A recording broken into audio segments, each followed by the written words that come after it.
Hey y'all, it's me from a different vantage point. You can see all these crazy pathetic little fences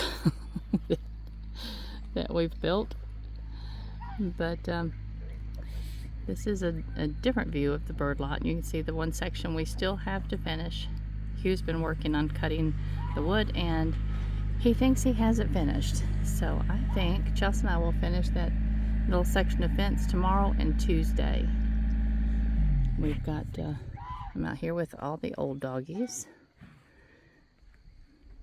You can see Bodie over there with the little blue harness on. That's because we have to help him up and down sometimes. And there's Kaiser closest to the house, and Mimi, the other blonde dog, and Bela, this little guy here with a long tail. And then this is Noble and Nala. This one, my Kaiser, just turned 9 years old on, let me see, on the 29th, so a couple days ago. Two of our dudes will be, this Nala and Noble will be 11 in June. They were born the day before my birthday. Bela back there will be 11 in October. Mimi, she's over there in the corner waiting for somebody to come and bark at her. She is not quite 4, so she's a young pup. And Bodie's getting ready to do his business, so I'll give him some privacy. But he is 15 years old. He's getting up in years. But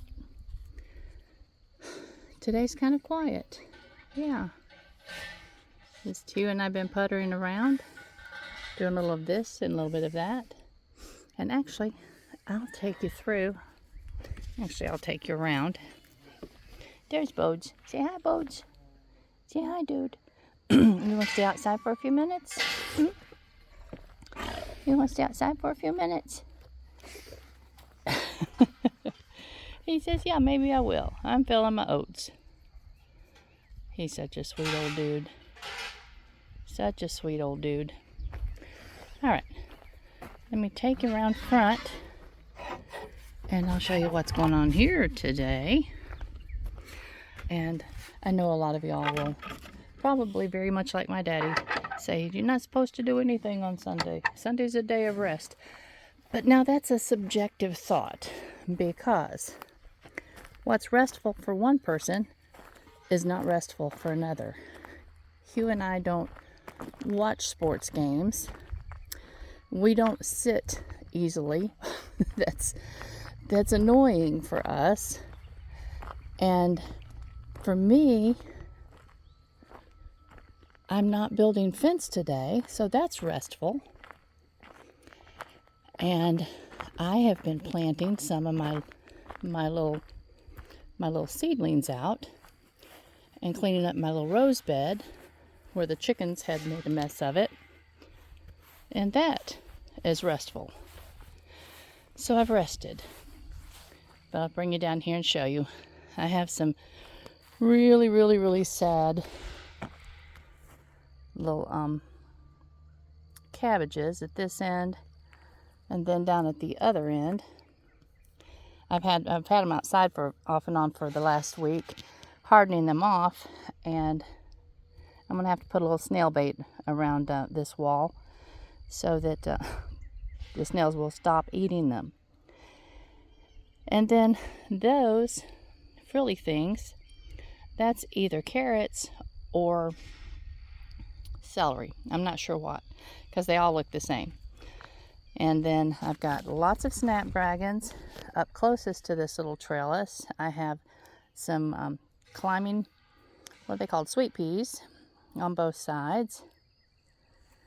And so lots and lots of little snapdragons. And then over here, these frilly things, these are either the carrots or the celery. I don't know which. Now on down through here, I didn't label these, so I don't know what they are, y'all. If any of y'all recognize them, you can tell me. It's two different ones. There's only two of this little guy right here, and then a number of these. And my plan had been, to have the climbers right there in the middle, and then the snaps around it will be, about mid-height, and then going on down lower and lower and lower. Now these guys may end up being really tall. I don't know. I know that the celery and the carrots will not be real tall, and the cabbages, of course, they'll snug the ground. So we'll see what it looks like when it gets a little bigger. And I'm in the process of trying to clean up the mess on the sidewalks. Yeah, lots of mud had washed. I got all the mud out over here. But I wish that before I had planted these, I had taken the power washer to everything. It would have made it a lot easier. But I'll just use the hoe and the water hose. And then I still have left whatever's in there. I don't know. And whatever's in here. I know this is thyme, and they're getting tired. And this, I've got some of those over here in this bed. And these, I should have kept the labels and everything. I just am really bad about that. As Chelsea and I have grown these new plants, and let me take you in and show them to you. We have done the smart thing, and we have labeled each and every tray with their name. And of course, with the soil blocks, you can't mess them up because they are permanently in their little containers. All right, you can see these little guys down here. Uh-oh, I didn't get all my lights turned on this morning, now did I? I think I'm going to unplug the heat lamp in here too. So, I thought I had all the lights plugged up. I didn't have enough. And they'll have to stay on half the night to get their quota of light.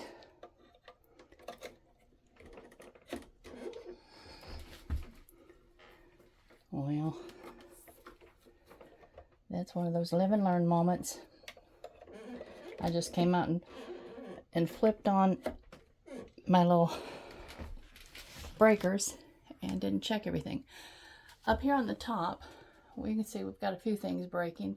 This one's the last one on heat mats. Whoa. It's easier to see up there with this phone and whatever that is. Let me see, that's salvia. And it's got to go under a light today. It looks like these guys do as well. Yeah, I think they're all coming off the heat mat. Yep, it's time for everything to go under lights. And you can see we've got ageratum and celosia. The celosia are just kind of sporadic here and there. Some of them are not coming on like they need to, and if they don't, that's all right. We'll start a new tray of them. My celosia seed, since that's the one that seems to be struggling, might have been a bit old. So, and the ageratum looks good. And then down here, we have a half a tray of marigolds, and the other half, no, that's cosmos, excuse me. The other half is also cosmos, but it was probably a different color and it may come on at a different time. I think this is the same thing because these also are cosmos. So I just have to be more careful about putting the same color inside of the same tray. But for those of you that soil block, I did something different this year that I thought worked out really super well. As you can see, just these plastic trays that you usually put the little, 6-pack cells or whatever in. I took and put screen in the bottom, and I have like an under the bed plastic box, a storage box that's under the bed. Those down there's good. Yeah, they're coming on too. Everything's doing well. But I put about an inch of water in that, and then I just take these and very gently set them down in that water, and they soak up what they need in just a matter of a few seconds. I lift them up real carefully and set them down on something to drain a bit before I bring them back out here and put them on the shelf. And actually that's turning out to be a whole lot easier than, you know, putting the water inside of these little dishes, watching them carefully, and then pouring the excess off.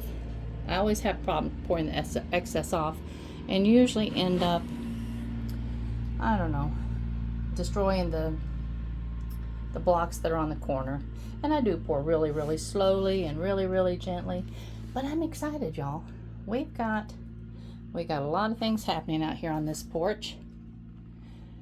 So yay. I just wanted to say hello today. I know it's a very special holy day for many. And you and I are just puttering around and enjoying this very, very, very beautiful and somewhat overcast day. Look over there, he's been cleaning up the metal. And yes, that's restful for him. Believe it or not, that's restful for him. And so he has a truckload of metal that we'll be taking off first thing in the morning. And he brought me some mulch, and I remulched the roses this morning. And all the roses are looking okay. I need to fertilize them. Say hi, Pops. Except this one ended up getting the mulch kind of dumped on top of it, so I think it'll be all right though. Part of it was dead anyway. That one over there, I think it's done. But the climber and the yellow rose of Texas over there, and this little one right there, they're looking okay. There's a lot of trimming that needs to happen to them, and I may end up having to replace some of the roses because they're, I don't know, they're struggling just a little bit. We'll give them a little fertilizer and see what they choose to do. But yay. Hugh and I are gonna, like I said, take that load of metal off tomorrow. And then one day, this coming week, we are taking the old Jeep off. Aiden has finished with his, and it is now in Alabama with him. And it looked pretty. I wish that I had filmed them putting it back together day before yesterday or a couple of days ago. And I did not get it on film. We were all busily packing his things and putting the pieces back on his Jeep, and the camera just was forgotten about. But so yeah, this guy leaves, and the tires, I don't know what's up with them. They're going somewhere. Looks like we have some yellow bells on the bank up there. As Hugh's daddy called them, he called them yellow hell. I think just because they took over the world. And look up here, guys. I see something blooming. Let's go see what this is. If Hughie sees it, he'll be cutting it down, because if I'm not mistaken, that is Floribunda Rose.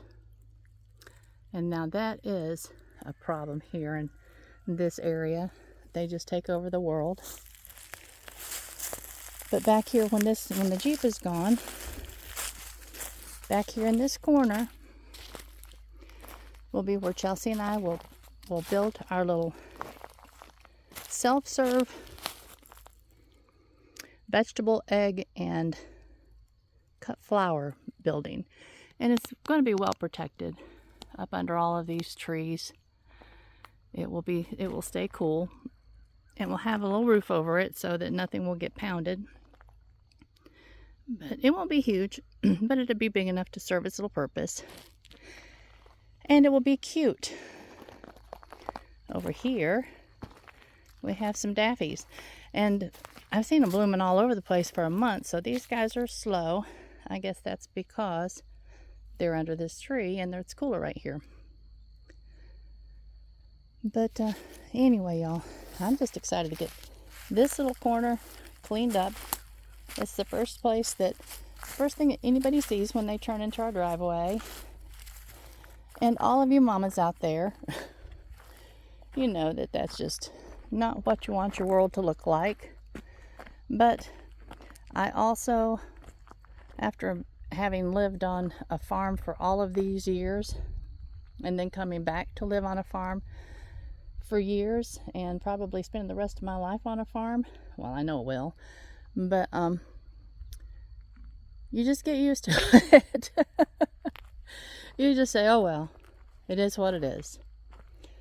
But yeah, this little project here should be well on its way. I hope that we get this little building actually finished before our plants start going in the ground. And while I'm this far over this direction, I'll take y'all across the road and show you where the sunflowers are going. But see, we'll have plants going in the ground within, I'm going to say, by the 1st of May. By the 1st of May, we'll have lots and lots of plants going in the ground, including sunflowers. The sunflowers will start their seed, and we're going to grow them. We're going to start them inside, just because that's an easier thing for us to do at this point. And this little patch over here, I think we measured it off at about 60 feet by 80 feet. So we'll have 36-inch wide rows of sunflowers with probably about a 30-inch walkway in between. Want to give ourselves plenty of room in case I end up, actually it'll probably be as wide as our little lawn tractor with a little pull behind, just to make it a little easier to harvest. But there'll be a whole lot of little sunflowers right here. And as soon as it is completely dry, Hugh will run the rotavator again, and we'll be starting with some beautiful, beautiful, beautiful ground. Yay. He left us a walkway right in the middle. I don't know why, but he thought that was necessary, and so that's good. And then across the road, you can't see that one so well because it's kind of on a little crest. It goes up and then way down on the other side. It's not a steep slope, so it doesn't wash, but it drains well. So if you have a wet year, it's a wonderful place to grow, because it doesn't stand, nothing stands in water. And then y'all, I took you up the other day and showed you the other garden where most of our vegetables will be, so I won't take you up there right now. Hugh went up and hoed the peas out a little bit this morning. He said they looked really good. So we're moving along. Lots to do. But I feel like we've accomplished a lot as well. And oh, and the frame over there that's going to be the greenhouse, we're not going to bring it up here like we were originally. I think we're going to move it a little closer this direction, just so that it will have more sunlight in the evening. And I think that's going to be a location where I will grow ranunculus and lisianthus. And both of those are apparently really, really difficult to grow from seed, but that sounds like a challenge to me. So I'm going to take that challenge on, and because I don't want to pay full price for the plugs, having someone else grow them for me. And they'll be started in my basement, but then they will move out when they're ready to be planted. We'll just plant them inside the greenhouse area, or I think usually that's called a high tunnel if you put just the land, or not the fabric over it instead of the greenhouse plastic. So I'll have to do some research and find out what I'm going to need to do. But that makes me happy. If y'all haven't seen those two flowers, and I don't know that I ever really had, look them up. One is called ranunculus and the other is called lisianthus, and you can find them both on Johnny's seed catalog online. But just look at those flowers. They are absolutely gorgeous. I think they're way prettier than even a rose. And the thing of it is that they produce more blooms, more stems, than a rose, and they last in a vase much longer than a rose. So that's really cool for cut flowers. And I think both are really popular for wedding bouquets. And wedding bouquets isn't anything that I'm interested in. I'm not interested in getting involved with weddings, but if I sell to florists, or if Chelsea and I sell to florists, I think that that's usually the flowers that they really, really love to have available. So we will make that happen if we can. And I think I'm gonna go sit down for a few minutes and put my feet up and just watch some flower YouTube videos. I've got a couple that I love to watch, some growers out in Oklahoma. They're cut flower growers, and it's Coram Day. I don't know. If any of y'all are interested, I'll put a link, but her little farm is fascinating, and they're doing a really, really good job. But again, have a wonderful, wonderful day, and I'll talk to y'all later. Bye-bye.